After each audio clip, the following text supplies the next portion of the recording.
Akibat perang yang sengit, situasi genting terjadi di Timur Tengah. Iran mengancam akan menutup Selat Hormuz, punya lebar 54 km pada titik tersempitnya. Selat Hormuz punya peran vital dalam perdagangan global, terutama untuk minyak bumi. Selat Hormuz dikenal sebagai choke point atau titik kritis dalam rute perdagangan laut paling strategis di dunia. Selat Hormuz adalah rute maritim yang menghubungkan Teluk Oman dan Teluk Persia. Selat Hormuz jadi satu-satunya jalur keluar masuk kapal dari Teluk Persia menuju Samudra Hindia. Setiap hari 1/5 pasokan minyak dan gas dunia hilir mudik melintasi selat ini. Negara-negara anggota organisasi pengekspor minyak seperti Uni Emirat Arab, Iran, Kuwait, dan Irak mesti melewati Selat Hormuz untuk memasok migas ke Tiongkok, India, dan Jepang. Menteri Luar Negeri Amerika Serikat Marco Rubio gerak cepat minta bantuan Tiongkok untuk mendorong Iran agar tak memblokade Selat Hormuz. Rubio klaim menutup Selat Hormuz sama seperti tindakan bunuh diri ekonomi.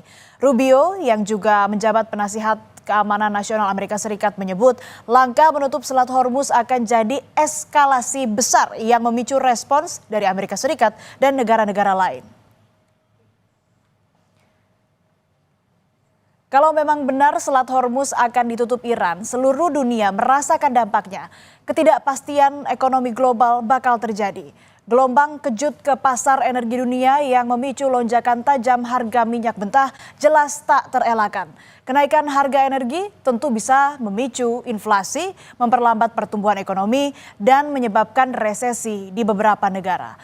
Gubernur Lembaga Ketahanan Nasional Republik Indonesia Aceh Hasan Syazili menilai jika benar terjadi penutupan Selat Hormuz oleh Iran, Indonesia bakal kena imbasnya. Pasti ini akan mempengaruhi juga terhadap situasi harga minyak dunia.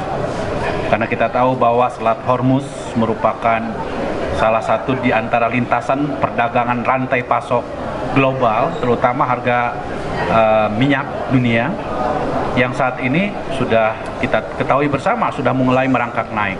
Perlu kami sampaikan kepada para kepala daerah agar kepala daerah memiliki kewaspadaan, kewaspadaan nasional, agar mereka membuat berbagai kebijakan-kebijakan yang tepat